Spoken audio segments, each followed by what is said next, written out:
Right. Ladies and gentlemen, if we could all take our seats and sit down, we'll make a start this evening.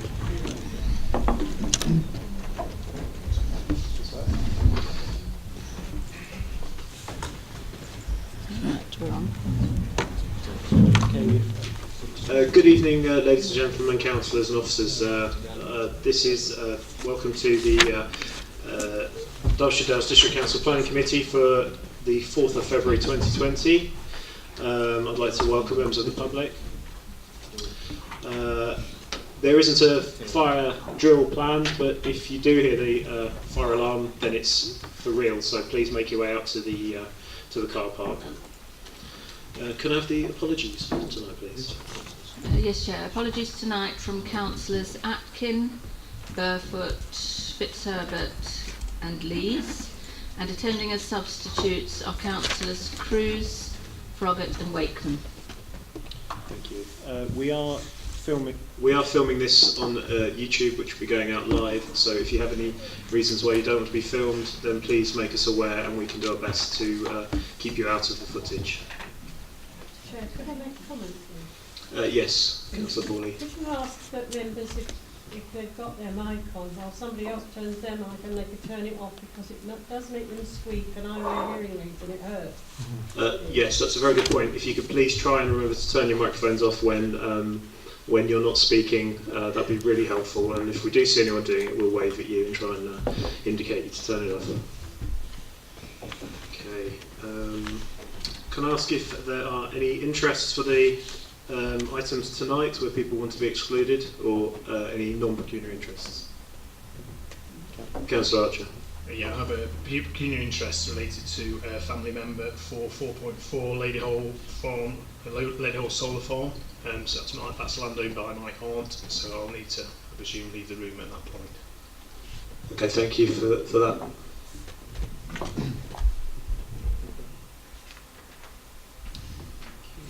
Right, now we are moving on to application number 19-01152 FUL, proposed renovation and extension to social club building at Hurst Farm Social Club, Hazel Grove, Matlock. Chair, excuse me, point of order. Need to start at apology and substitutes and then approval of minutes number 2. Sorry, somebody will. I'll move it. I'll second, Chair. Okay. Carry on. So we've done the apologies as well. I can't Yeah. say that, but it's the minutes. Yeah. We sorted All the those in minutes. favour? All those in favour for past minutes? Now you can progress. Thank you. Okay, right. Application number 19-1152 FLU. Proposed renovation of extension to social club building at Hurst Farm Social Club, Hazel Grove, Matlock. And we have the first person to speak is Miss Marie Christine Schmidt, Derbyshire Dales District Council agent.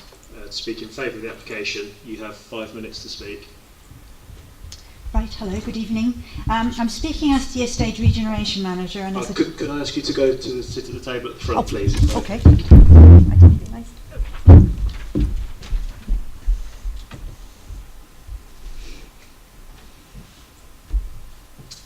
Thank you, please continue. Yes, hello. So I'm speaking as the Estate Regeneration Manager and as a Chartered Landscape Architect working on the Hurst Farm Regeneration Project. With this presentation, I would like to give you a background of where the social club refurbishment sits within the wider context of the regeneration project and the importance of the building as a community asset. The social club building represents the biggest social space on Hurst Farm and has been at the heart of the Hurst Farm community since the 1960s. And over the last 2.5 years, we worked with the Hurst Farm community and the partners to create a forward-looking strategic vision for Hurst Farm and its residents, with the aim to make the community more resilient, financially sustainable and self-sufficient, and to improve the perceptions of Hurst Farm within the district. So this design of the building has come out of this regeneration process, and I want to stress was created by the new social club management team and also the local community. So they chose the architect, they chose to refurbish rather than rebuild, and as such the design that you see completely reflects the community's vision and the activities that they want to develop. So this is part of a bigger strategic vision, and there are 3 key projects. One of them is the social club, the other one is the heritage walk that creates footpaths around Hurst Farm, and also physical improvements of Spider Park. And all three of these projects are interlinked and will help bring more visitors to the social club, which will bring more financial security and create over time at least 3 full-time jobs for the club and activities for local people. I want to add that we also put together a realistic business plan to ensure that the business is sustainable, and this is why there are different uses considered in the design, such as the ground floor being utilised as rentable space and making upstairs an attractive venue and a multi-usable space with a bar, a cafe and a social farm shop. To finish, I want to point out that the design is trying to refurbish the buildings through external funding. Therefore, cost has been an important consideration, and that the design is trying to strike a balance between being ambitious yet being achievable and affordable for the community.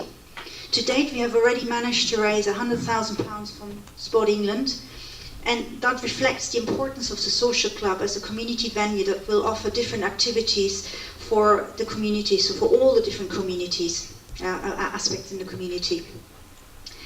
And we're applying for further funding and smaller funding, and hopefully we're building in the resilience to adapt the building further in the future as funding becomes available.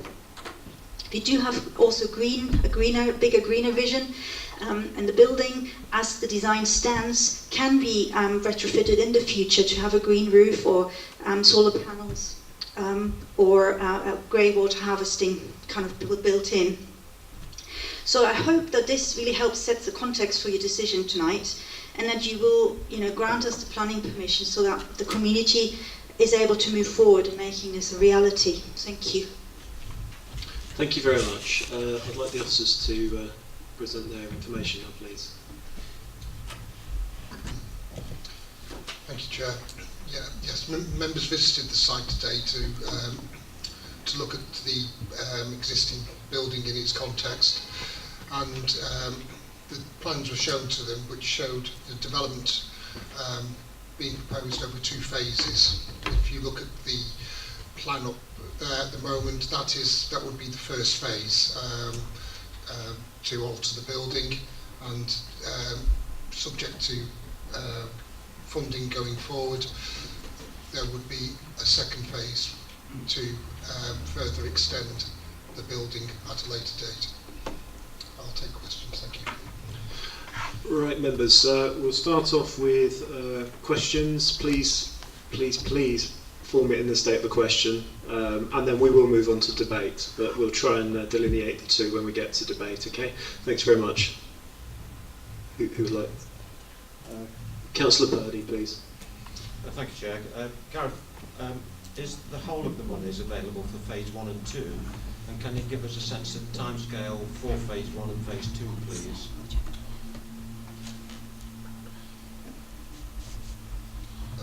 As far as I'm aware, the monies won't be necessarily available for the whole project, because that is why it's being considered in 2 phases. And as part of the conditions attached to the planning permission, it's securing various requirements at each phase of the development. So we would expect the phase 1 development to come through in the short term. I can't say when the phase 2 would be delivered. Okay. Councillor Pawley. I have a similar question. Obviously, if phase 2 funding is not there, phase 1 goes ahead and that side of the building is going to look rather lovely. The other side is going to look as it does today, which is not rather lovely. We need, I think, some sort of assurance that stage 2 is either going to be forthcoming, or that we, as it's our building, might be able to do something to help. I don't know if you could answer whether that's possible or not. The proposals for phase 1, the only difference really is that the phase 2 element is putting the first floor on and the ramp. The other elements of the scheme are within phase 1. So if I just go to phase 1 plan, the phase 1 plan shows a pitch roof going over the pool room.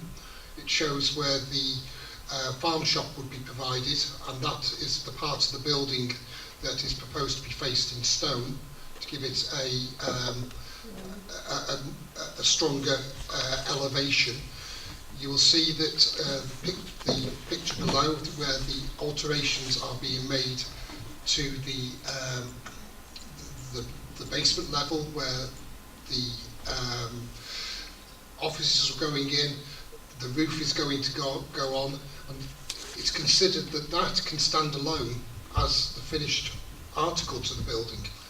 However, with phase 2,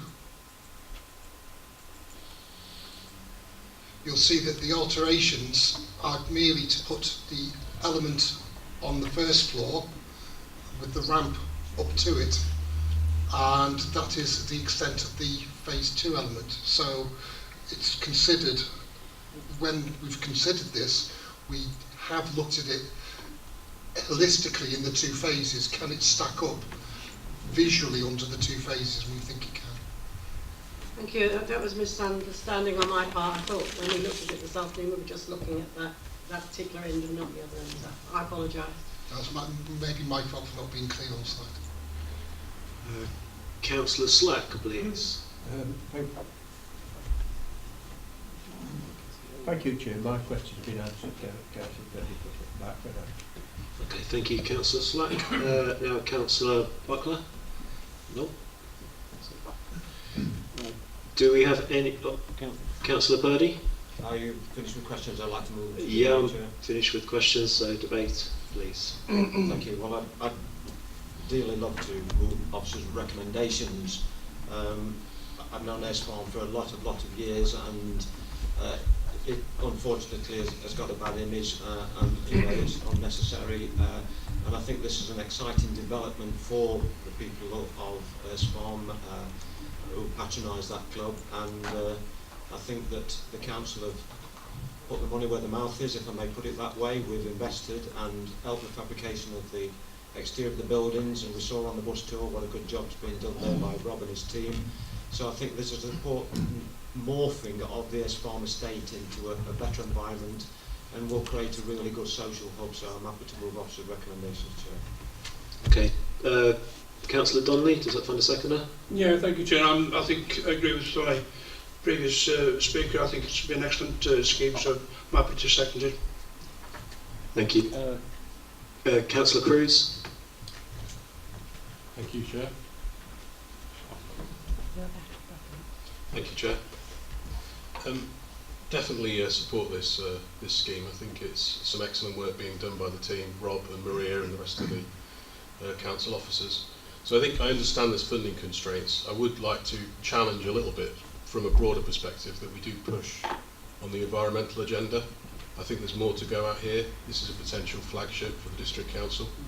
So something we need to reflect upon, and how can we go after even more funding? Can we get interest-free loans for solar panels? Could the council start to facilitate that? So I think there's more to go out here to support the regeneration team and to bring more leverage from the wider council to drive the environmental agenda. So solar panels, grey water recovery, whether we do a green roof, that type of stuff. So I'd like that to be considered going forward. It will definitely get my support. Thank you, Councillor Cruz. If everyone has finished the debate, we'll move. Oh, Councillor Slack, sorry. Yeah, I'd just like to echo Councillor Cruz's I can remember way back in the 60s, 70s, it was a private, it doesn't work. I must apologise because it's not working. Right, can you hear me now? Yeah, back in the 60s and 70s, this was a thriving club, and it was packed, all the weekends. And then over the last 15 years, it's deteriorated, and it looks a bit tired and weary. And I'm really pleased this money's being put in now to restore this club, because it is an area where it's needed. It's a community area where it's needed. So I'm really pleased, and same as Councillor Cruz said, if the solar panels should come later, we should raise money for it, it's all to the good. So I'm very pleased to support it, Chair. Thank you. Thank you, Councillor Slack. Councillor Purdy. Thank you for letting me come back, Chair. I think it's important to pick on the important point that Councillor Cruz has raised. It is our own building, it's part of our assets, and it's part of our drive to make our assets greener, and we will do that.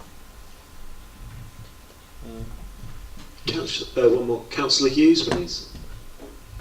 Just to echo my support for that as well, but also to say, I mean, presumably this can't be decided in a planning meeting, it has to go to council. But it would be, if it was done before, as part of the new build, rather than later, the changes in the design would not incur an extra cost. That is good information, but we're dealing with this application, so we have to vote on this application as it stands. So if everyone's had their chance, I'm going to move to the vote. Those in favour of the application, please show. That's carried. Councillor Cruz, just check that's switched on at the side. Right, now we move on to application number 01285, removal of existing building and erection of one number dwelling house on the land north of North Barn, Farm Lane, Matlock. We visited the site today and looked at the context. I was requested to include a plan showing how it sits within the Gritstone Road development. That's an indicative plan, but it shows, how it sits in.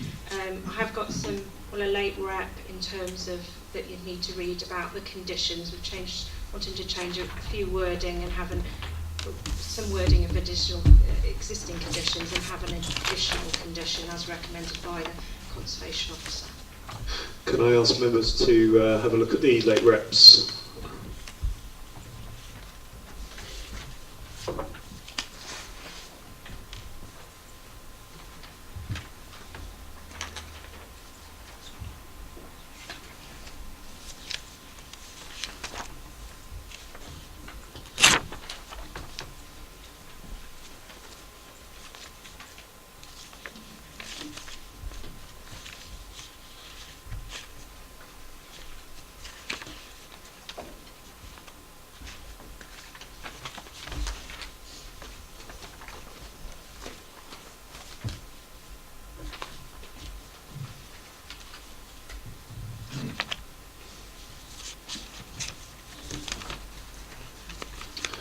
Right, we will move on. Officers, if you want to carry on with your...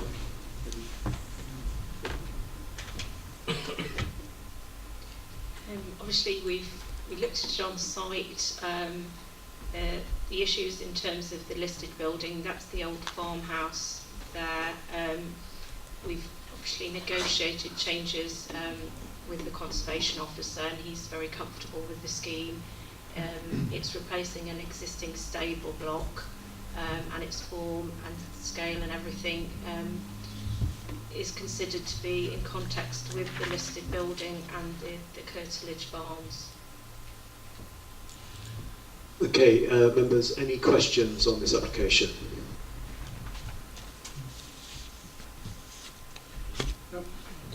No, we'll move to debate.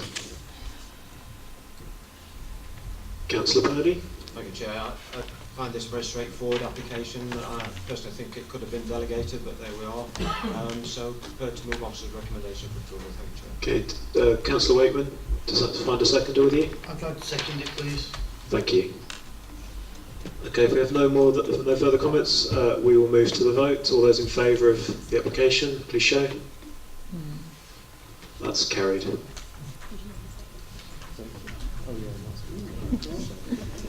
I was assuming.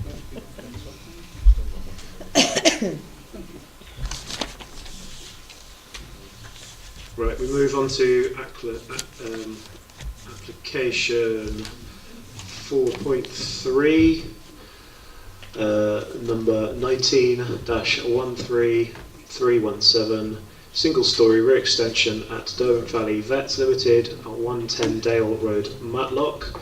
We have one speaker, and this is the applicant, Miss Rebecca Bold. If you want to come forward, please. You have 5 minutes, and I will let you know when you've got 30 seconds left. Thank you.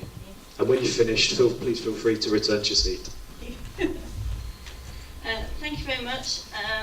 I'm speaking today on behalf of myself, one of the owners of Derwent Valley Vets, and my business partner Claire Goodyear. We'd like to thank you for the opportunity to talk to you today, as we felt it was important to explain why this extension is necessary for our business. We wanted to give the reasons we have put in the planning application as it is, and we wanted to convince you of our love and appreciation of this building as an important historical location in Matlock. We feel that due to a certain naivety on our part that this was not fully reflected in our planning application as it was presented. Claire and I have lived locally for many years. We started Derwent Valley Vets in 2016 from a cold start and have grown to an active client number of nearly 2,000. We employ 14 people, most of whom live in Matlock. We are also a registered nurse training practice, providing training to 3 student veterinary nurses who attend college weekly, as well as learning from the experienced professionals within our practice. The growth rate of the business has far exceeded what we'd expected. We owe a great deal of this to our clients, who have been very generous when recommending us. We want to give a high level of service. We're always happy to give advice and have clients who just call in whenever they're passing just for a chat. We draw our clients mainly from Matlock, but some come as far as from Tamworth or Stoke to see us. Also, due to our visibility on the A6, we get business from people holidaying in the area, and we thereby provide a service to the local tourist industry. As the business has grown, so has our need for kennelling and clinical space. The team are doing a brilliant job, but we're putting them under pressure as being as busy as we are in the space that we have.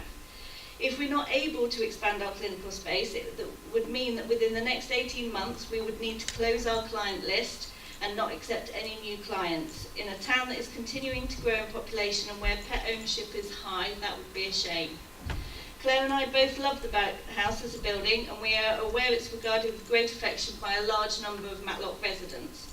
When we bought the building in 2015, the pub had been closed and boarded over for 6 months. We've been sympathetic in its internal restoration, and despite it now having a clean, fresh finish, we've kept to many of the original features, including the bar, which is now our reception desk, and the window seats, which our clients use every day.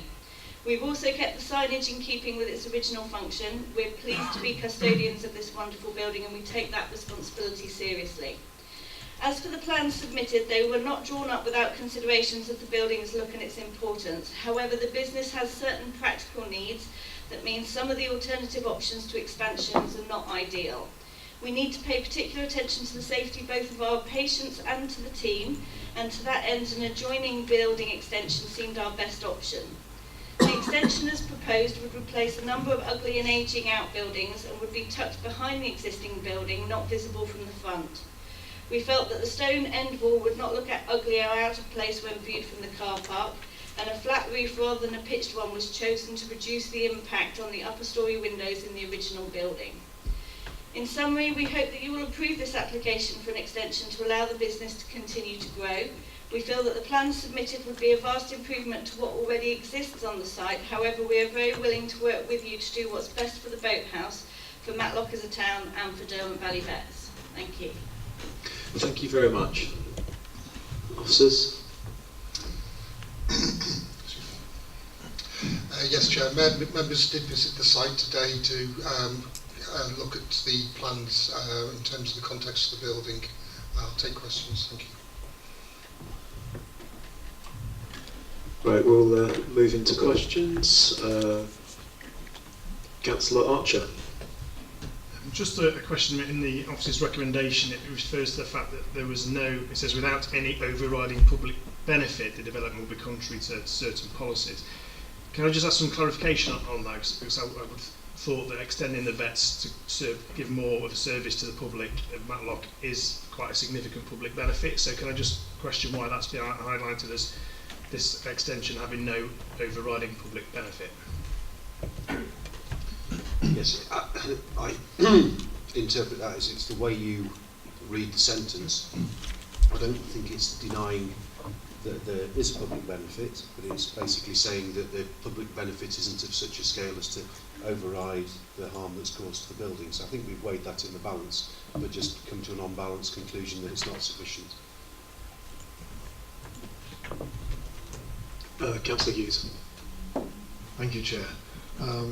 Can I ask whether an alternative, whether the officers believe that if they'd been consulted in an alternative scheme that would meet the applicant's requirements, could have been developed that would satisfy the heritage and other requirements as well. Given the scale of the extensions, we've just been presented with a scheme that the applicants feel they require for their business operation. It takes up a substantive area of that back area. To look at alternative schemes, you'd be looking probably at a smaller footprint. So whether that would meet with the requirements of the applicants would be a matter for assessment based around what would be deemed an appropriate level of development in the context of the listed building, and also appropriate design in that context. So it is a difficult, it's difficult to give an answer as to what percentage of the space that they would wish for could be available through a revised scheme. Can I just add to that, if I may, Councillor Hughes? I think there is the opportunity to significantly increase the size of this building through extension, but I think what is necessary to make that work, if we're going to stick with the format that's there, is a sense of sort of physical separation from the existing building, whether that's through some form of glazed link or some other mechanism, so that the existing listed building is fully respected when you extend it. Anybody else on questions? We move to debate. Councillor Purdy.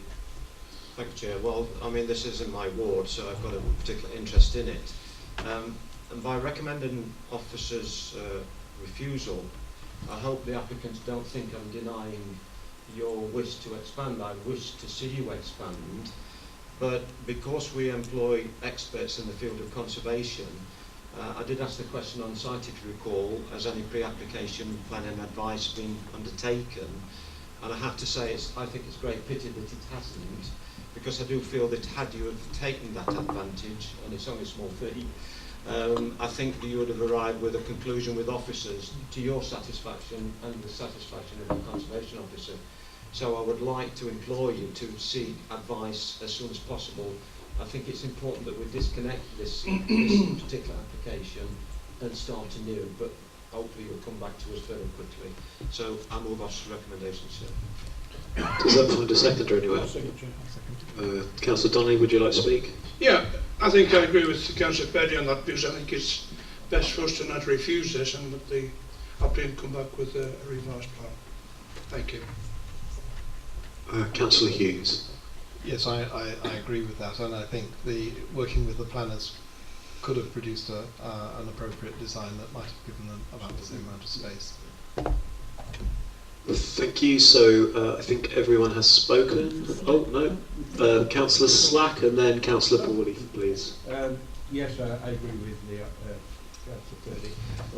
Unfortunately, this is a really good, fortunately, this is a really good thriving business and an expanding business, and we want to see them do very well, and we give them all our support. But this is a conservation area plus a grade 2 listed building, so to be attached to a grade 2 listed building is very, very difficult, as we all know.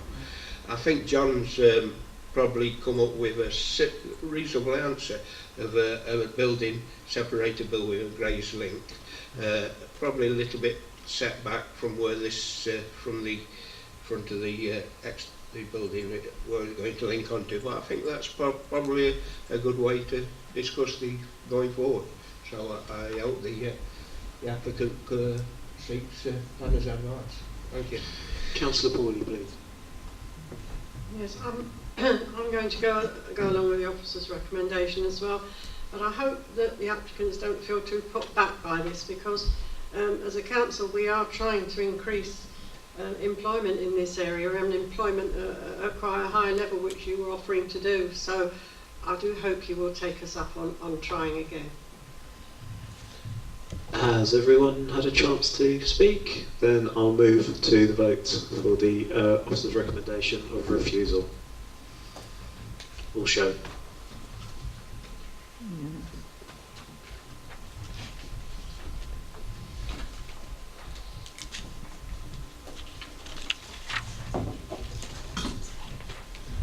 So that has been refused. Now we move on to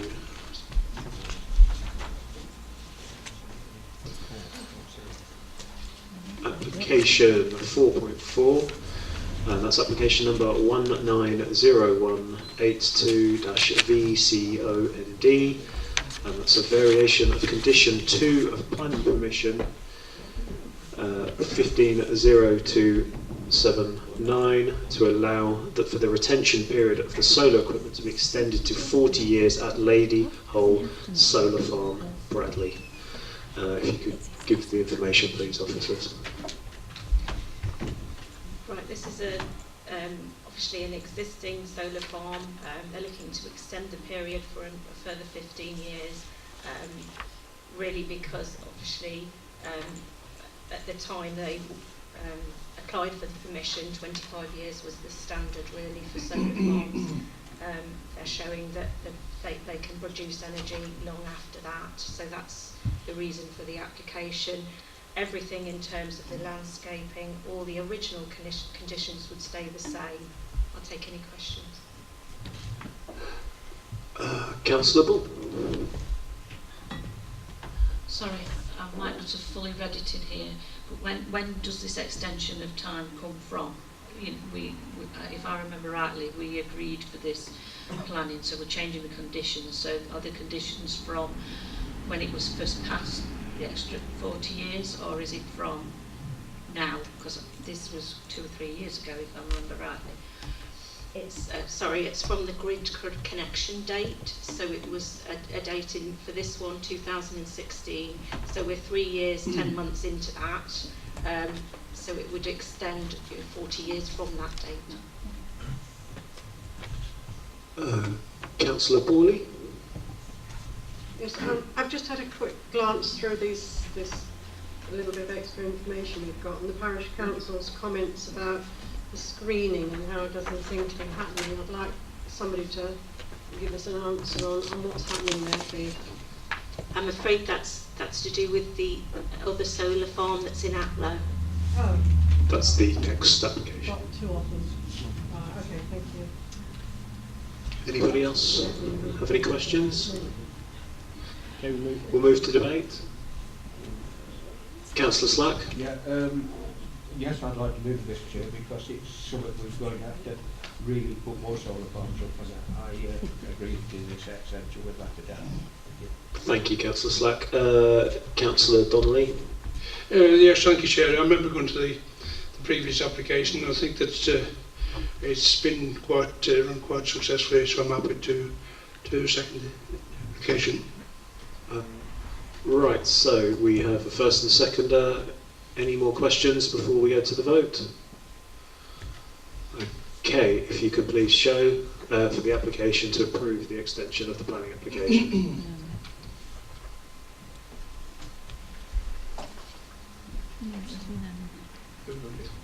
That's carried. Could somebody go and ask Councillor Archer to come back in, please?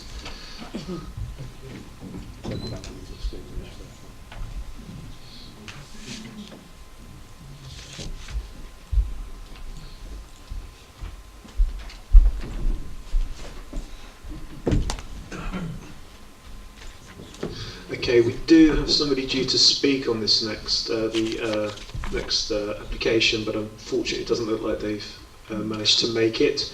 So we will move forward to the application number 1901-231 VCOND, variation of condition 3 of planning permission to allow for the retention period of the solar equipment to be extended to 40 years at Solar Farm at Dayfield Farm, Dayfield Lane, Atlow. Officers, if you could please give us any information. There is a late rep on this. Atlow Parish Council originally sent their comments in, but we didn't receive them, so they're on the late reps, and I believe that was the lady who was due to speak, so her comments are in that. If members would like to take a minute to read the late reps, then we'll continue.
Okay, members, we are going to move to questions, please. Councillor Hughes. Thank you, Chair. This may be a repeat of what was asked before, but it's concerning the hedges that were due to be planted and then allowed to grow to obscure the site from the previous application. Was this a condition on the applicant, and if so, what has happened? Why hasn't it been done? And can we ensure that the screening will happen in accordance for this particular application? We make it a condition of this particular application that the screening is actually managed in a way that will allow it to grow. As part of this application, we wouldn't be changing the existing landscaping scheme. I've been assured that all the planting that should have been carried out has been. What we may need to do is monitor that in terms of the maintenance of it and whether it's growing to the length, the height that it should be.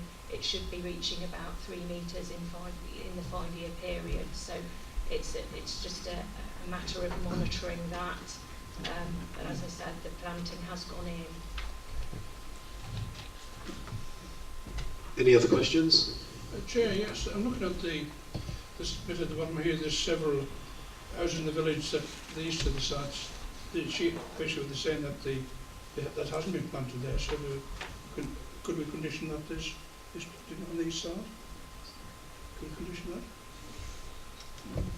I think the point Councillor only is there was a requirement to carry out a landscaping scheme. It was one that was imposed by the planning inspectorate when they allowed this appeal. What we're intending to do as officers is to ask our landscape officer to go out and inspect that landscaping to make sure that the landscaping that should have gone in has gone in, and we'll be taking it from there. But I'm hoping that it has, and those concerns expressed by the public are unfounded. Thank you very much. Right, move to debate. Anyone want to say? Councillor Wakeman. Yeah, I'll go for it, please. You're forwarding it, yeah, Councillor Wakeman forwarding. And Councillor Bull? Yes, I'll move this. I think it's virtually right next door to the. Oh, sorry. Councillor Wakeman. Oh, sorry. Beg your pardon. Well, I was seconded. Sorry, beg your pardon. Obviously it's in place, and that's obviously what Atlow Parish Council did state. So it is working, but obviously, hopefully, on the recommendations and obviously the feedback that we've just had from our officers to say that we will look into this planting in future years, because obviously it says 2022, so we've got a couple of years yet to see whether it gets to 3 metres. So I'll happily second the extension. I have to say, on a personal note, I cycle around there every once in a while, and the planting has been put in. I just would think it probably hasn't grown as quick, maybe as it should have done, but from my observations, there is definitely planting gone in. Anybody else would like to speak, or we'll move straight to the vote for officer's recommendation to approve the extension. All those show. That's carried. Any members of the public that wish to leave can do so if they're still in from old applications. And we're going to move on to application 4.6. That's number 190274FUL, hybrid planning application comprising of an outlining planning application, all matters reserved for up to 367 dwellings with integral open spaces up to 10 hectares employment land, B1, B2, B8 business uses, and commercial hub incorporating A1 shop, A2 professional financial services, A3 restaurants and cafes, A4 drinking establishments, B1 non-residential, and C1 hotels, use and access highways and drainage infrastructure, and planning application for the erection of 1 number industrial unit B1, B2, B8 business use with access via roundabout and link road for the formation of an attenuated pond at Ashbourne Airfield A52, Ashbourne, Derbyshire.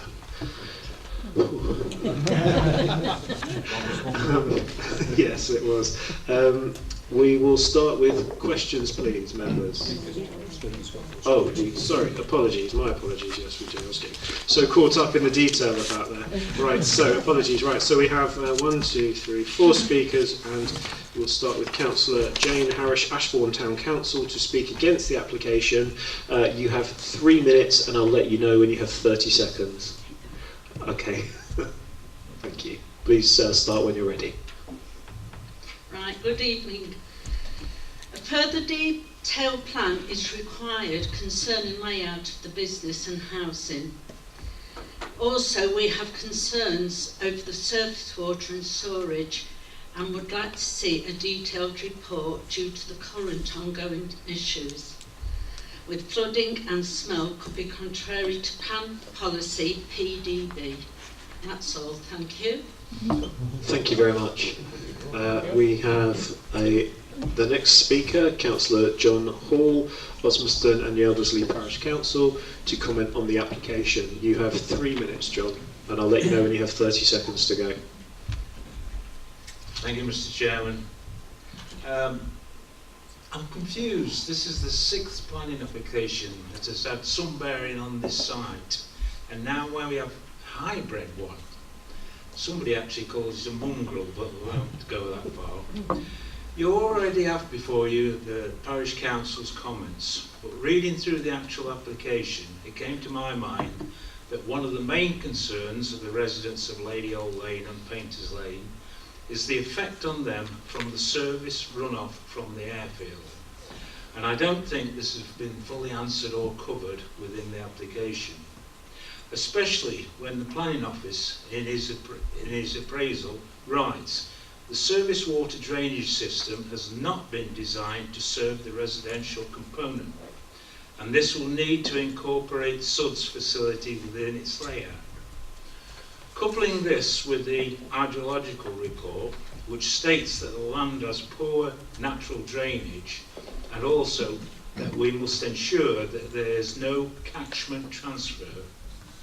So the question is, where does the surface water go in any future development? It can't infiltrate the soil, it can't flow into the pond, although that some of the houses are right next door to the pond. Also in the report, there are 2 figures given for the greenfield runoff rate, 62 and 57 litres per second. Not much, but it's 6%, and that can be a hell of a difference.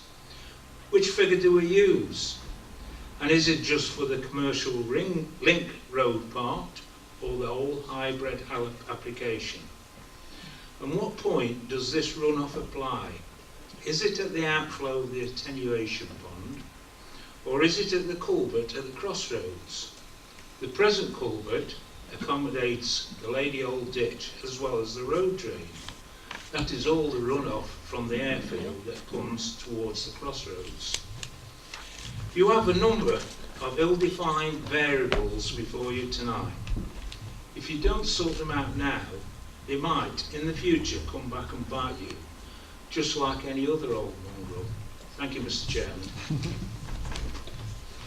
Thank you.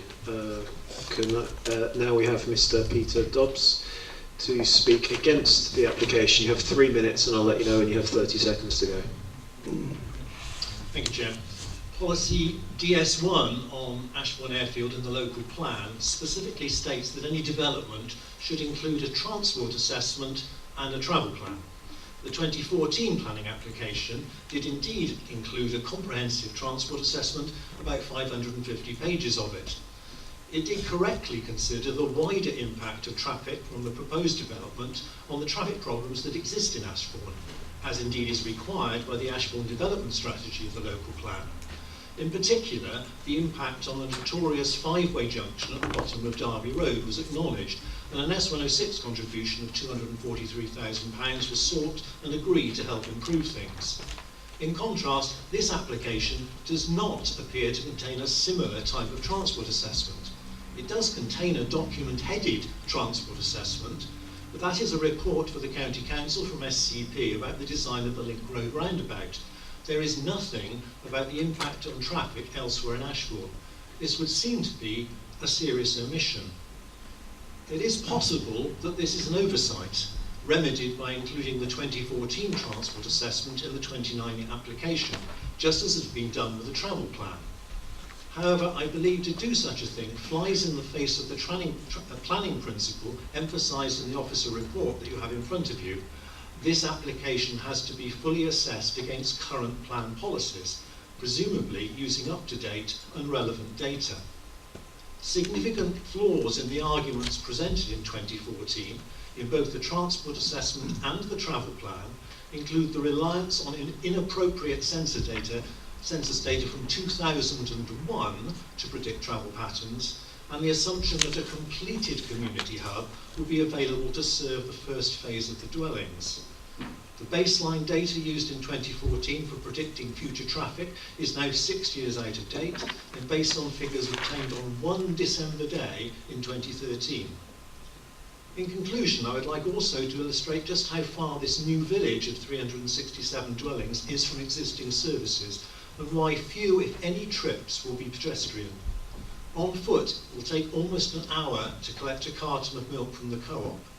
Taking your child to the proposed primary school will be an hour and 20-minute round trip, twice a day.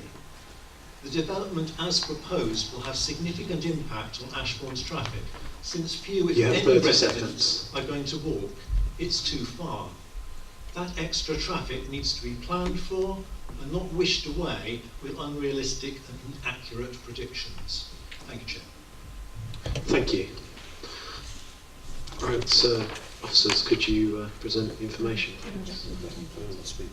Sorry, apologies again. Yes, we have the agent Jonathan Jenkins to speak in favour of the application. You have 5 minutes. Apologies for that, and I'll let you know when you have 30 seconds left. Thank you, Mr. Chairman and members of the committee, for the opportunity to speak in favour of this application tonight. The applicants have worked closely with the County Council Highway team, with Steve Cates and Giles Down from the Council's Regeneration team, and with John Bradbury over the last 5 years to bring this application forward and to also bring this development to the point where we're about ready to start. The site has an extant outline planning permission for a mixed housing, commercial and industrial development. There is full planning permission for the link road with a technical start. The drainage for the new road and the industrial estate has been approved, and there is a full planning permission for the new roundabout, which will provide access off the A52. Ashbourne Airfield will provide up to 1,500 new homes and 20 hectares of employment land. The scale of this development will allow a sustainable urban extension to Ashbourne, and it provides the council with the opportunity to deliver a scheme which will reduce carbon emissions while also accommodating the effects of climate change. The proposals include improved public transport access, new tree planting. It will provide homes and jobs in close to each other, and it will allow existing businesses on the Airfield Industrial Estate to expand and provide jobs and opportunities to the next generation of Ashbourne residents. The Section 106 will provide substantial contributions towards education and health services. It will help to provide a bus service. It will improve highways, including Sturston Road Junction down in Derby, in Ashbourne Town Centre, and it will also provide compensatory provision for ecology. It will also improve drainage. The first phase of the scheme, the industrial development and the link road, will drain down to a large new attenuation pond, and that will improve the rate of surface water runoff going under the culvert, and it will reduce any fluctuations in flows by holding back water and then draining that on a continual basis at an agreed rate. This site is key to the delivery of the Council's housing and industrial strategies and the delivery of the local plan.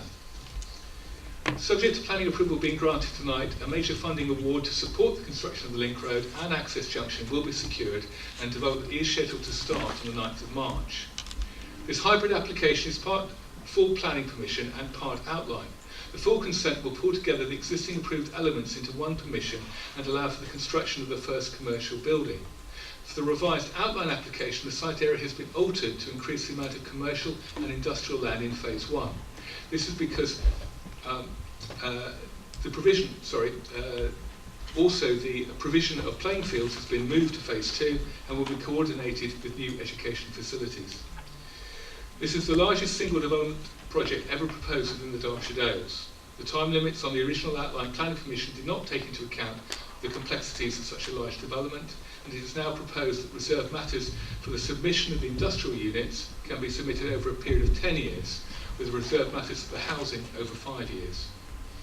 The applicants are committed to building a high quality development which will enhance the approach to the town. This will involve the creation of a well landscaped, high quality business park and hotel with housing areas and public open space.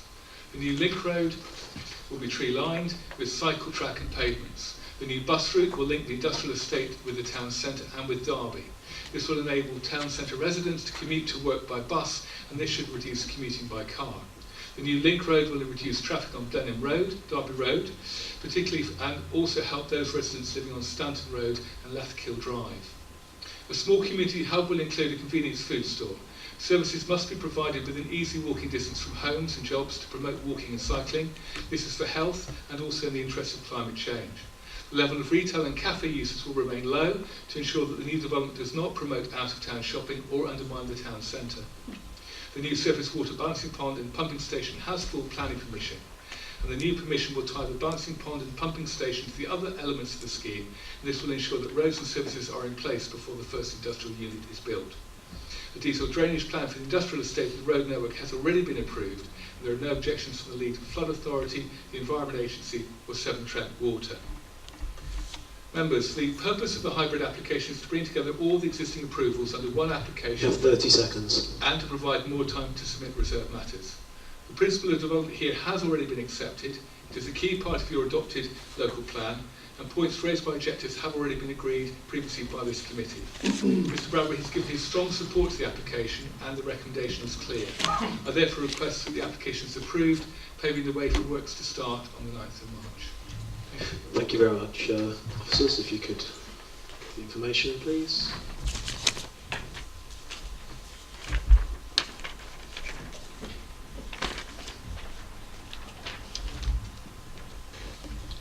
Thank you, Chair. We have a couple of additional representations that have been received. If you look through the supplementary sheet since the agenda was prepared, we have an expression of support from the teaching staff of Ashbourne Hilltop School, excited by the prospect potentially of significant investment in the school to accommodate new children. We also have representations from Ashbourne Recreation Ground Sports and Community Partnership. They're making comments along two lines. First of all, they're suggesting that they would like a financial contribution to a project they're involved in at Ashbourne Recreation Ground to upgrade the pavilion and do other works to the recreation ground, and they're also suggesting that they would like to be involved in discussions around phase 2 of the project subsequently.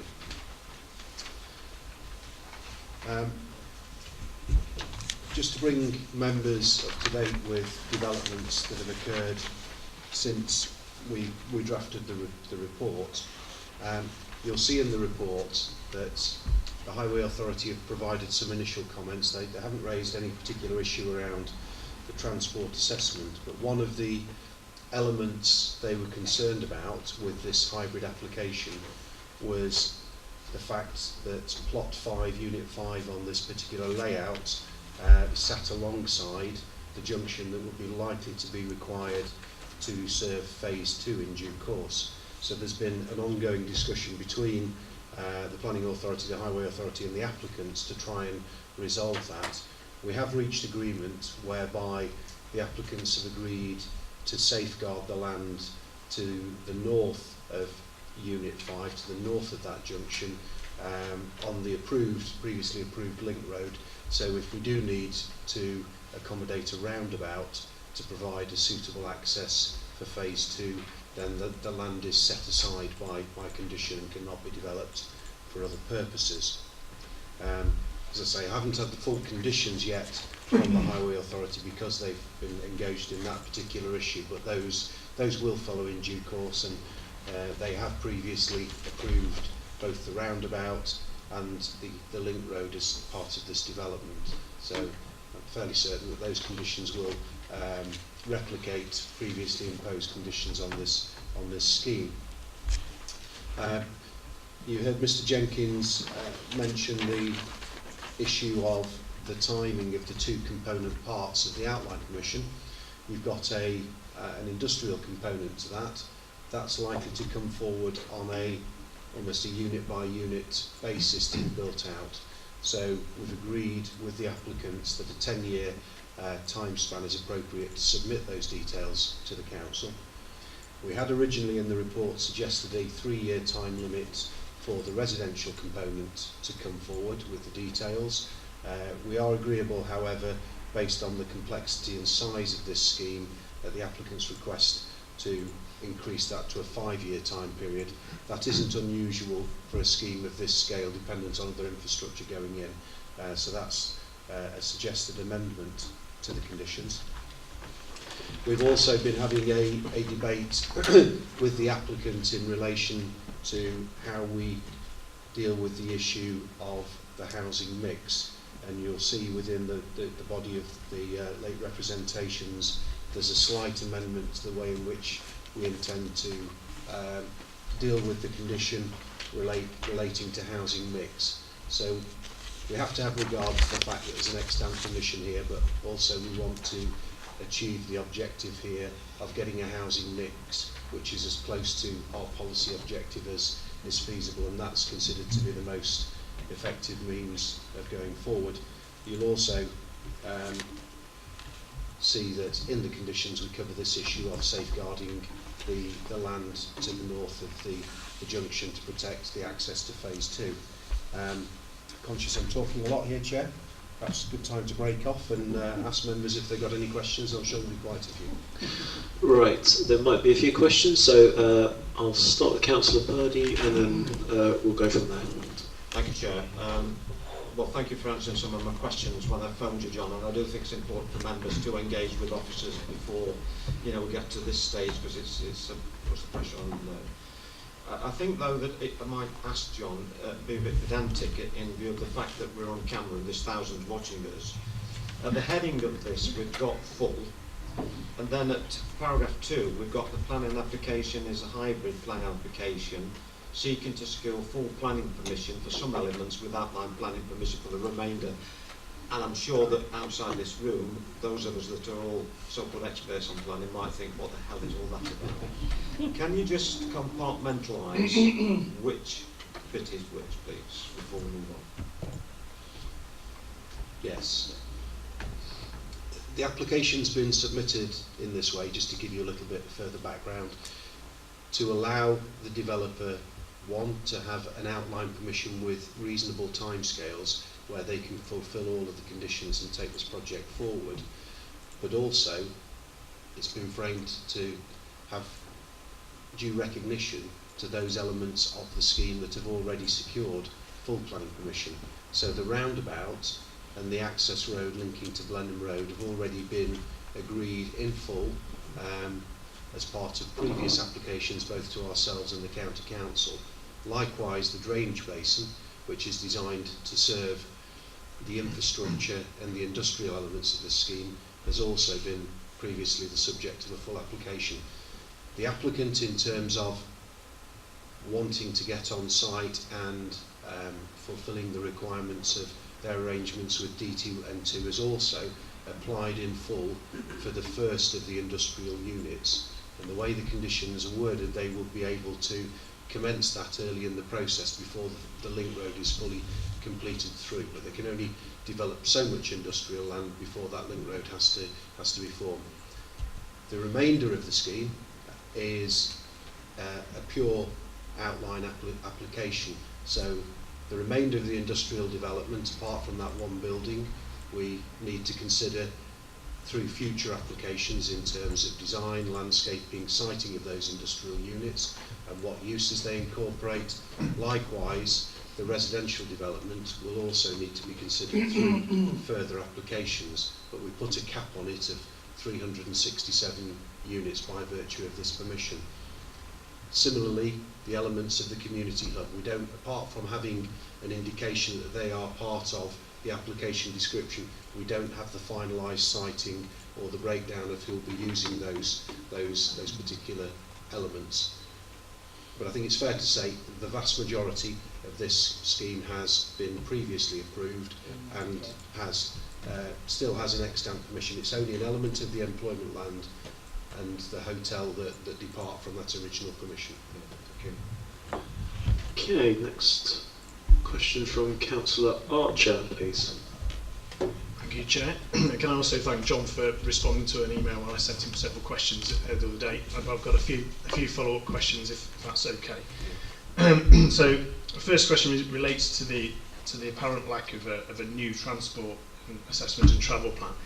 Can I just ask why, if we have done that, if so, where is it? And if we haven't done it, why didn't we do it when we know there's been a lot of building in recent years in the top of the hill area, which is going to sort of impact on the general travel around the town, down Lady Hall Lane into the town centre. So why have we not had a new transport assessment to go along with this application? To the best of my knowledge, the information has been updated.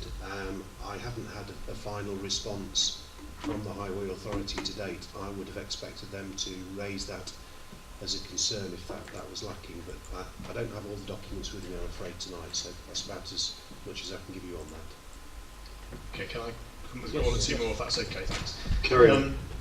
Also, it states this is £243,000 which has been put aside for traffic flow into the town centre. Thanks for confirming it was relating to town centre traffic flow in your response to me earlier today. But you did also confirm in your response earlier today that no project to do this has been finalised to date. And then my concern, as somebody who knows the town centre of Ashbourne very well, is although that money's there to be spent to improve the traffic flow, does the fact that there's been no plan put together on how to spend that money and improve the traffic flow actually mean and suggest that it isn't feasible? There's no way we can do it because of the nature of the road layout in its existing state. That actually, it's all very well saying we're going to do it, but actually it's not going to be doable.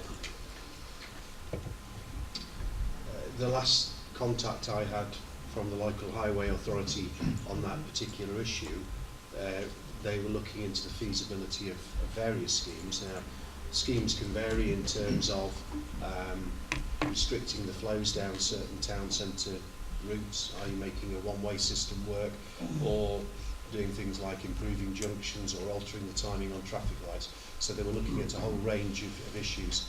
I haven't seen the final results of that study, but that's why the money was set aside to aid that project. Okay. In relation to the school places, there's obviously a fairly clear indication that there will probably be, again it's not certain, which is something that worries me a little, a primary school built as part of phase 2. And I fully support the idea of expanding Hilltop School in phase 1 because Hilltop School is in need of expansion anyway, I believe. But if we spend money to expand Hilltop in phase 1 and then build a new primary school as part of phase 2, are we not going to end up potentially over sort of accounted for in terms of spaces, because you expanded one school and then built a new one as well, and all the students and the children from the new development will surely go to the new school when we've created 70 places in an existing school? Yeah, I think it's fair to say we need to have a detailed dialogue with the two landowners concerned and with the county council to work through the feasibility and speed with which the two phases will come forward and interact to make that plan. But it's in nobody's interest to over provide for school places in the way that you suggest. Sorry, I've still got one or two more. Is that okay? Okay, carry on. Can I just ask that we don't duplicate questions? Councillor Archer is asking very eloquent questions, so if you're thinking of asking the same question again, please think about what's been asked already. Thank you. This was referred to earlier, and my other concern, and it's raised by Councillor Steve Ball, the county councillor, is a bit of a concern about the development of the new commercial, almost like a small town, and how that may impact on Ashbourne. You did refer a minute ago to how there will be measures to put in place to restrict the type of building and commercial premises on this new development so that it doesn't impact on the town too much. But having seen the impact of the waterside development and then the new co-op and chip shop at the end of Blenheim Road, I think that has taken quite a lot of trade from the town centre, and I do worry that the more commercial buildings that go on this new development, I understand the need for them, but I want some. How much can we control that to make sure that we're not going to be taking trade away from the town centre, which it desperately needs? Yeah, there will be conditions imposed to limit the amount of floor space that's going to be provided within those commercial elements, and that's designed to function as a local centre for that locality, because ultimately we'll have, you know, almost 1,500 houses created there. So I think there is a need to provide people within that environment with local facilities, so that they're not jumping in a car every time they need to buy some small items. There's also a potential, obviously, for those facilities to serve employees within the industrial estate as well in its expanded form. I don't think it's the applicant's intention to in any way challenge the primary role of Ashbourne Town Centre, and I view it in a slightly different way, that the expansion of the town in this significant way proposed, when we take the two phases together, will actually generate a lot of spend which will underpin the town centre and make it a stronger entity in the long run. One more. I think this is my last one for now anyway. One of my big concerns is the amount of journeys that this may generate to Hilltop School and Queggs, and whether or not we can be confident there'll be a bus route to Queggs for the school run, and for Hilltop, I can't see there really being a bus route because of the age of the children, and it's not a walkable distance, and I am really very concerned about the number of journeys that are going to be taking place. To what extent can we ensure that there is a proper bus route put on for school runs, and to try and set up some sort of sustainable transport to get primary school children to Hilltop, because that area is not a good area already at a school run time. It's very congested, and that is a big worry of mine. Is there anything we can do, or conditions we can put in to make sure that that's catered for? There's money set aside in the 106 agreement to promote the provision of bus services. Always the dilemma with promoting bus services is that they take some time to establish as we, you know, develop out industrial buildings and as we develop out residential estates. But I think with this substantial expansion on this side of the town, there is the opportunity for a much more comprehensive and frequent bus service that serves those suburbs. So I would be hopeful that we could take that into account. Ultimately, it's a discussion to be had between the county council and the bus operators as to how that money is most effectively spent. Okay, so we have Councillor Pauly, please, next. Yes, first of all, I'd like to apologise because I've not been well this week, so I've not had time to get in touch with the officers, so I'm asking 5 questions, if that's all right. Okay, as long as you don't duplicate any. That's great. I'll try not to. Okay, thank you. Right, the first question, I've read through, and it's quite difficult to get through all this much information. Can you tell me, it's a simple question, are any houses being built in the first phase at all? No. The first part of the project will be the commencement of the construction of the unit that full permission will be granted for if members support it tonight, and the other infrastructure that will have secured full planning permission, i.e. the roundabout, the access road and the drainage basin. You're not granting permission, apart from in principle, for any dwellings tonight, so a further scheme would need to come forward with the details of those houses in due course. So thank you for that. So based on that answer and your comments in the report, you seem now to think that the 11% that we are going to get for affordable housing is a suitable amount to ask for based on the number of houses being built in phase 2, and that the industrial side of things doesn't seem to come into that. Am I correct in understanding that? I'm just wondering why we can't ask. We started off with 11% before we decided we wanted 30% in our local plan. Are we not in a position where we could try to get a little more? Okay. The reason why we ended up with the figure of 11% was when this was previously granted planning permission, and that, you know, the permission was issued in March 2017. We had the scheme fully viability assessed by an independent assessor working on the council's behalf, and having looked at all of the costs and returns associated with this development, and it those have actually grown in the last 2 to 3 years in terms of the specification for the roundabout, the size of the drainage basin, the specification of the road. Taking all of that into account, the development and also the £2.6 million worth of other infrastructure contributions, the only amount of affordable housing that the scheme could support was the 11% that was suggested in the report. Now we've been asked to now look at a slightly different scheme. It involves a little bit more employment land within it. It involves a small hotel, but the viability arguments haven't really changed. It still involves a tremendous amount of upfront cost to any developer to put in the roundabout, the access road, the drainage facilities, and on that basis we're still of the opinion that this first phase cannot support more than the original amount of affordable housing. What it does allow, of course, and we're not considering that application tonight, but it does allow access to phase 2 of the airfield. Now phase 2 of the airfield will not be burdened with those significant infrastructure costs. So I'd fully anticipate a policy compliant scheme coming forward on phase 2, partly off the back of the infrastructure cost that phase 1 has had to bear. Okay. Thank you, that's very clear. Thank you very much. Right, coming to number 3, in your report you say that, right, let me just go back to it. This thing always closes when you don't want it to. On page 66, about the hotel, you say would not be of a scale to unduly impact on the town centre, but we've no evidence for that. I just wondered if you could give me an idea of why you made that statement, what substantiates it. It's relatively modest by hotel standards.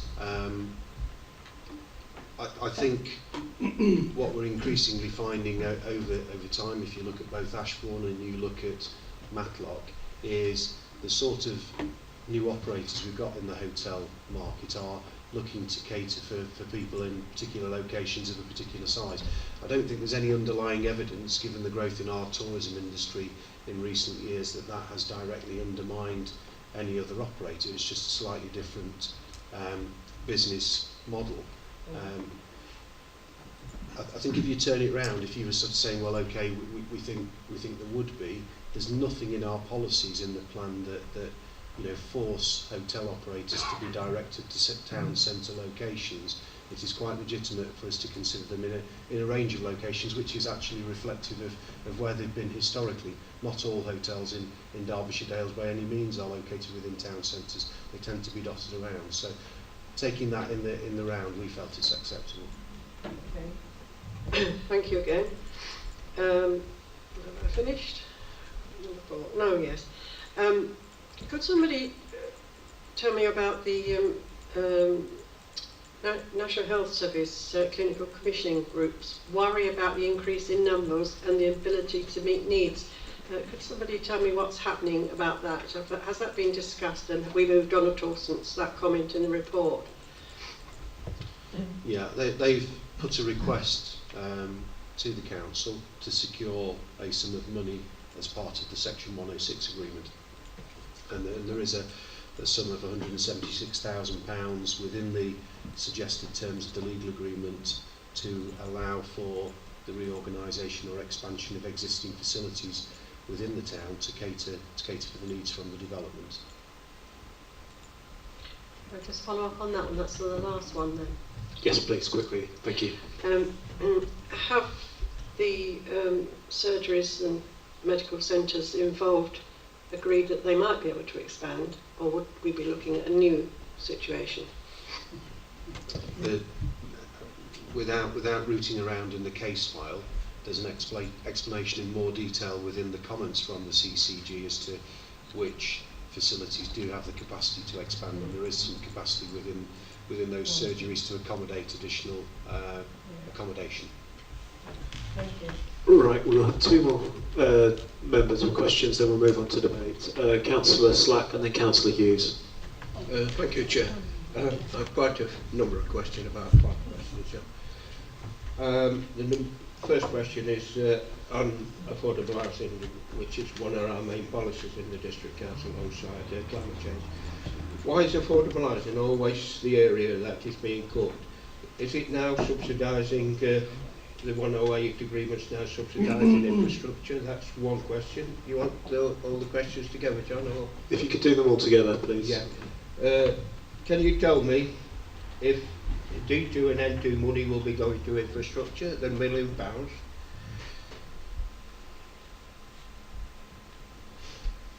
Also, is there a need for the independent Derbyshire Dales District Valuer to assess the affordable housing aspect on this site, especially on phase 2?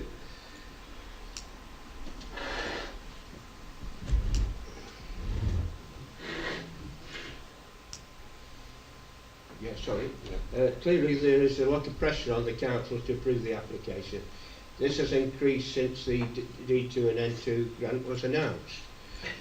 This planning committee must, though, remain objective, follow local policy and abide by local district planning laws. So it's good practice for not to rush this through and to get it right.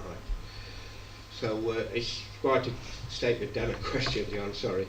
However, the applicant says the original master plan... We're in questions, please, Councillor Slack. It's a question now, yeah. Okay. Yeah. However, the applicant says the original master plan is now to be totally revised and a new assessment should be undertaken against a new urban design framework. Right. Moving on to climate change. All the units that are being built now, will they be have solar panels, or will they be hopefully not gas central heated? Okay, thank you. So, right, John. Okay. I'll make it 5 questions and one statement so far. Mainly questions. In terms of the affordable housing and where that stands in for want of a better term, the pecking order when we're having negotiations. At the time when we granted the original permission on this, we had quite a dialogue with the head of housing, Rob Coggins, as to if we delivered a large proportion of affordable housing on this scheme and ignored the requests from the Education Authority and others, is that something that he could accommodate? Now, affordable housing is obviously very high on our list of priorities and always has been and probably always will be. But at that time within Ashbourne, we had a lot of schemes coming forward, and we still have a lot of schemes coming forward at various housing sites around town. So there's a good supply of social units that correspond with when this phase 1 would be built out. And on that basis, after discussions, Rob Coggins was happy to see other elements, because we couldn't satisfy all the requirements, other elements given greater priority in this case. And that's why more money is going into education and other things as opposed to the affordable housing. In terms of the D2, N2 monies, my understanding is those monies will go directly into providing the infrastructure to support this site. Those monies are designed to accelerate the project, to allow those employment opportunities to come forward more quickly than would otherwise be the case, and that's why the money's been provided to the developer with the council's support. You raised the issue of the district valuer and phase 2.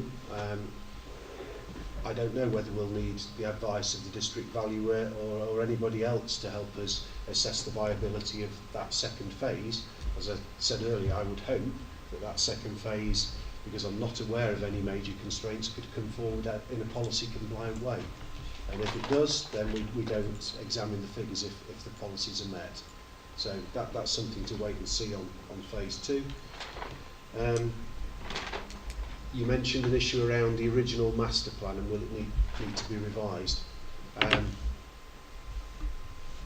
a master plan will need to be agreed between the council and the developer in this case. There are elements of the way in which that master plan is put together that council officers are not 100% comfortable with, in terms of the fact that the housing comes right down to the entrance, or is indicated to be, where the commercial hub is, and also achieving the right entrance to this site in terms of it being a high quality business environment. So those are all issues that we want to sit down with the applicants with, if members grant planning permission for this, and agree before other elements of the outline scheme come forward, to make sure we get the right development on this site. You mentioned climate change. There's a requirement in terms of the conditions on the outline permission that is suggested, whereby the applicant will need to come forward as and when they put in applications for particular buildings to explain how those in their design respond to the need to tackle climate change. So we're not tying people's hands and saying you shall put solar panels on all of the buildings. We're asking them to address the policy in subsequent applications. Right, I missed a few people, so apologies. We have Councillor Hughes, then Donnelly, then Bull, then Buckler, but can I please ask you to be as succinct as possible, because we have had a lot of good questions so far. Thank you, Chair. I've got one question left, and that's to do with my confusion over the Section 106 funding and where it's going and how it differs from the previous application. Yeah. There's only really one subtle difference in the Section 106 funding which is revealed, in that the Educational Authority, in assessing the application, have to do an up-to-date assessment of school roles and available places. So they came back with a slightly different figure in terms of the requirement to meet education needs at this moment in time. Very conveniently, I think, for us all, that there was roughly 176,000 reduction in the request that they made, and that equated to almost exactly the same figure that the CCG was seeking to meet the needs of practices within the town. So that's all that's happened with the 106 monies. There's been a reallocation of that 176,000 into the CCG. Thank you. Councillor Donnelly. Yeah, thank you, Chair. My comment was that I'm disappointed that we haven't got a surgery incorporated into that, because we're looking at the two surgeries in Ashbourne that bursting at the seams, and I think sooner than later we're going to need another surgery fairly soon. But notwithstanding that, I would have supported the application. Shall I just take that as a question? Yeah. I mean, there's an opportunity in the Phase 2 development to look at what other community facilities are required for the town and for that area of the town. I'm hoping that there's going to be an opportunity to sit down with two landowners and go through a master planning exercise to feed that into something that works really well for the area. If you look back at the history of the current application, it started its life in 2014 at a time where we didn't have a local plan and we hadn't foreseen this site coming forward, but we're in a better position now to plan that infrastructure. Councillor Bull. Yes, thank you, Chair. Just want a bit of clarification upon all this. So you started off saying it's a hybrid to bring all the outline applications together under one roof for the area that's being done. But within that, there's the 367 dwellings. Are they actually in the Phase 1 or not? Secondly, in Phase 2, which is the 1,100 houses, plus any other area that's been developed with businesses and the likes, will there actually be then another transport feasibility study before when that application comes in, or I take it there's got to be another application that comes in for that? Yes, you raise an important point there, Councillor Bull, that maybe needs remaking. Taking the second point you raised first, that when Phase 2 does come forward, there will need to be a full new transport assessment, whereas the details of Phase 1 largely replicate things that we've previously approved, and so don't necessarily trigger the need for sort of root and branch reassessment. In terms of Are the 367 houses in phase 1? Yes, they are. Will they be the first thing to happen on site? No, they won't. It'll be the full elements of the scheme that come forward first, because there's a further application to come forward for all those elements that are in outline at this stage. Councillor Buckle, and then we are going to move to debate and move to the application very quickly. So I've got two questions. Firstly, with the master planning, would councillors ordinarily be involved with approving that if we give outline planning permission? And secondly, there's been talk about provision for public transport into Ashbourne. Is there provision within it for active transport into Ashbourne as well? So cycling infrastructure and walking infrastructure? There are measures that will be incorporated. Unfortunately, I don't have the full list of conditions from the Highway Authority to present to you, but the previous permission did include a requirement to create cycling lanes and walking routes through the development to facilitate access by other means. I think one of the speakers, I think it was Mr. Dobbs, did point out that there are distance issues with some of those, but it may be that some people living on this site will seek to walk and cycle to other areas of the town. So that's part of it. Do you just want to remind me of the first point you made? Yeah, if we give outline planning permission tonight, will the master plan come back to the council to approve it, or is that going to officers? Well, the way the condition is worded, before any other outline applications come forward, so before you, for instance, can apply for the 367 houses in detail, they have to have a master plan approved. Now, at the moment, that's a condition on the outline permission, so would normally go to the officers to look at. That doesn't mean that we couldn't, as appropriate, liaise with the ward councillors to make them aware of what's coming forward in that respect. But it will be implicit when those subsequent reserve matters applications come forward that they are abiding by the terms of a wider master plan anyway, so it will become apparent to people the wider objective that we're trying to achieve. Okay, right, we are going to move to debate, but let's keep it. I mean, we've had some really, really good questions, which were, some of them phrased as debate, so we'll move on to that, and Councillor Donnelly, please. Well, thank you, Chair. I would like to move the application. I think that looking around what we desperately need around Ashbourne, as with all the new buildings, we also need employment. I think this takes it into that area, so I think it's a very good application, and I think I'm very happy to move it. Okay, Councillor Purdy. Thank you, Chair. Well, I mean, there's a lot to be said about this, and I will try and be succinct, but I think I first of all want to start and pay dedication to a number of departments and people, because over the years there's an awful lot of work gone into this. Mr. Harrison and his daughter's nodding their head, and I know that from my weekly meetings with the Chief Exec and being briefed by the previous leader. And at some stages we thought we'd lost it.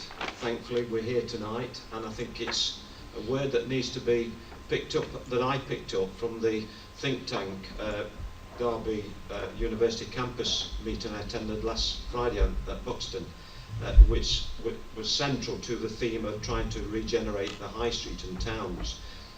And this plan was spoken of at that meeting, because it's an exciting plan, and I think the word is opportunity. I think we've got a golden opportunity here as a district council to start the ball rolling on this, and I think I see at page 84, is it, a recommendation that's starting the ball rolling by delegating authority to the development manager. So the awful lot of hard work is with our regeneration team, with our planning team, with our business team, with Giles, Dan and Steve and John and all of them, and of course I pay dedication to Mr. Harrison and his daughter for sticking with it, and I thank you for that. And it goes without saying we must also thank Derbyshire County Council because they put an awful lot of work and they've funded some money to this as well. So I think there's been good collaborative partnership working here. And yes, we thank D2N2 for the £1 million. Of course we do. But don't think that's going to line Mr. Harrison's back pocket, because it's costing him a lot more than expected for the roundabout, which I think is absolutely vital to this scheme. The T-junction was wrong, wholly wrong. It could have been a fatal move. So I'm pleased to see it going through, and I was delighted to be on site last week, was it, when we did the media stuff. So I see this as a good opportunity, and I think it's going to morph. It's changed over the years, and I think it's got the opportunity with the master plan, which will come back to us. So happy to second it. Thank you, Chair. Thank you. Councillor Archer, then Councillor Slack, then we'll move to the vote. Thank you, Chair. I broadly also echo what Councillor Purdy said there. However, the sheer number of questions that have been generated tonight, I think, is indicative of the fact that there are still a lot of questions that are not fully answered. There's a lot about the future of this development that we still don't know about. I am reassured by the fact that this first phase now does not actually initially include the houses. However, there's a couple of things that, I'm sorry if I've not picked this up properly from the responses, but there's a couple of things that before I feel I can vote for this, I just want to be absolutely 100% sure on. The first one is the transport assessment, that there will definitely be another one of those done, and that once that's been done, this will come back to this committee and to members before we can take it any further in terms of phase 2 going ahead. Also some clarification on the amount of control and say that members in this committee will have on this master plan as it develops, that these things are not going to be just delegated to officers, that when the detail starts to come forward, this committee will definitely have a say on that detail and be able to represent the community in that detail. And also a bit of clarification on the S106 as well, in terms of Ashbourne, the facilities in Ashbourne, many of them need serious investment, bandstand, pavilion, etc. The people of Ashbourne will see this level of development and the amount of money generated by S106 as something that should be going to make the town centre a more appealing place with facilities to support this new population. So I'm wanting to vote for it, but I'm worried that we're going to not have the investment in the town centre we need from it, we're going to not have the transport infrastructure we need to support it, and we're going to not have members having enough say and control over the development of the detail of the master plan. I don't know if it's too late in this stage of debate for someone to give me clear reassurances on those things before the vote, but if I can't get those clear reassurances, then I will be unlikely to be able to support it. John, can I ask you to address those, please, before we move on? I think that the first element of that is easy to give you the reassurance that you need, in that the phase 2 of Ashbourne Airfield will be the subject of a transport assessment. It's a substantial development in its own right that needs to be accommodated within the existing infrastructure. In terms of the master planning exercise, that is likely to take some time. There's no formal mechanism in terms of the council constitution to bring back an application to discharge a condition for committee to consider, but I think we could, with the applicant's agreement, put things in place whereby we consult with the appropriate ward members over that as it takes shape, because it's likely to take some time to come to fruition. So the community are kept informed and involved in that respect. As I say, in answering an earlier question, I think it was Councillor Bull raised it. It will become implicit as applications then flow from that they are in accordance with an agreed master plan, but I will try and keep people in the loop over that. I think the other thing you said related to the Section 106 monies spreading to other things. I think it's always a dilemma with Section 106 monies. People see it as a pot of money for general community betterment, but things have to be related in size and scale and nature to the development project itself to justify securing Section 106 monies. So it's easy to make the case for children from this development going into local schools. You have to provide classrooms. Likewise, direct relationship. We've got a policy in the plan which deals with affordable housing, so we can secure that through a legal agreement. It's more difficult with some of these projects which in themselves might be quite worthy, but don't have a direct link to the development to suggest they're funded off the back of 106 monies. Does that make sense? Yeah. Councillor Hughes and then finally Councillor Slack. Thank you, Chair. I've just got 2 points to make. The first is about the Phase 2 development and the framework for that. And can I ask that it's a high quality development. Ashbourne is a beautiful city, a beautiful town. It's got high quality Georgian architecture, and it needs something of similar standard, even if it's modern or if it's traditional, to complement it. That's my first point. The second point is about transport and climate change, and we need to reduce car journeys. And can I suggest that when we're looking at Phase 2 again, we bring in a car park and ride scheme. We work with the county council on a park and ride scheme, and that would encourage people to go into the centre of Ashbourne. The brief that was provided with us on this occasion suggested that it was commutable by public transport. Derby was commutable by public transport from this side. But to be honest, it would be very difficult because you'd have to go into Ashbourne and out again, I think, to do that. But a park and ride scheme with buses every 10 minutes or so, and small buses every 5 or 10 minutes, might make that feasible. Councillor Slack. Thank you, Chair. It's been a very interesting debate, lots of questions, lots of things have been knocked about. But same as Councillor Archer's already said, it's very, very difficult. There's a lot of questions unanswered on this in all aspects of this debate. I believe that the affordable housing is one of the subjects which I am most concerned about, and I'm undecided, like Councillor Archer, whether I'll vote for this or not, because the 11% is poor, very, very poor, in a district council like ours, where we need affordable housing. Not probably we're going to always have it in affordable housing grants and transfer it to other areas, but we do need affordable housing in this district because of the mass people coming into this district, retiring here and pushing low-income families out of the area. We've got to stop that, and we've got to take a positive action on that.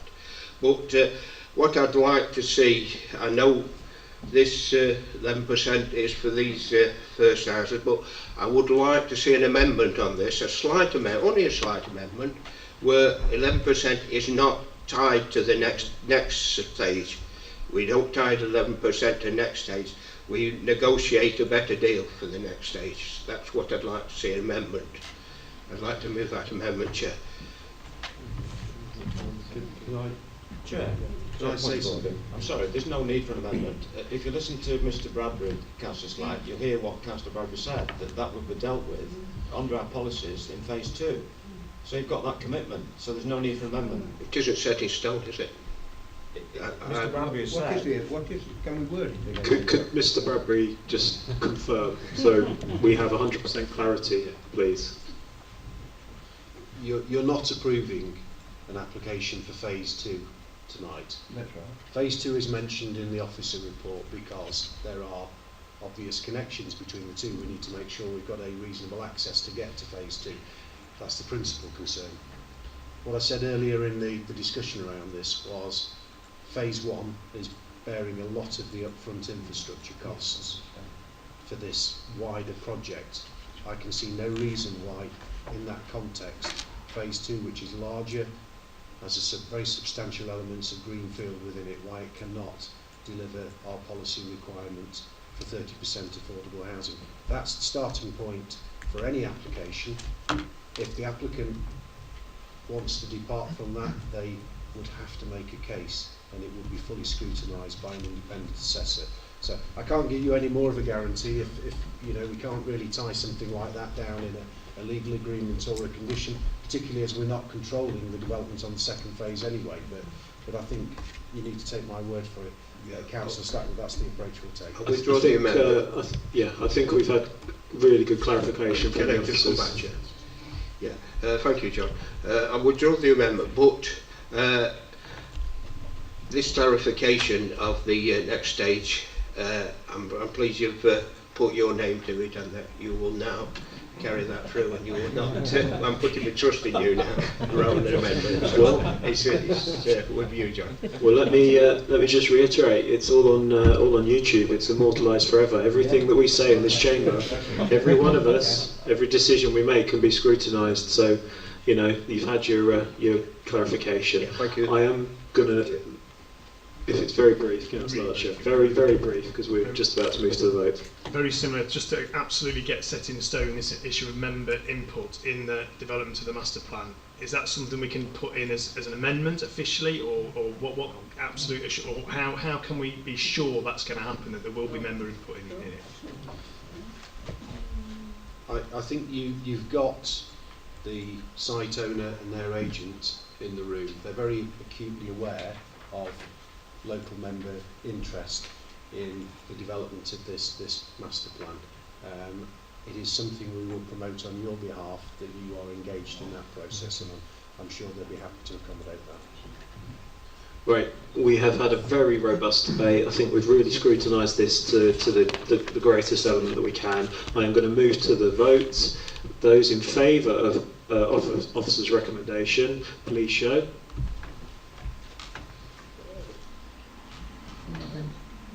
That is carried unanimous. No, one missing. Okay. Those against? And any abstentions? Okay, that is carried with one abstention. Okay, thank you. Members of the public, for that last item can leave. I am just going to quickly address Councillor Sousa Monteith. Unfortunately, we have already done the application that you came here to speak for. We got through the items quite quickly. What I will say is the matters that you raised in your pre-representations were taken into account and were raised when we were discussing the application. So we did give them due regard. They were definitely spoken about. That you can have a look on YouTube if you're so inclined. But thank you for coming, and I'm sorry Okay, thank you. Okay, thank you.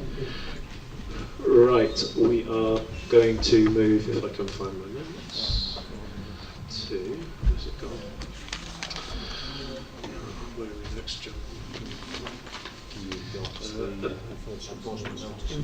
Enforcement and active and closed enforcement investigations. John, can you go ahead, please?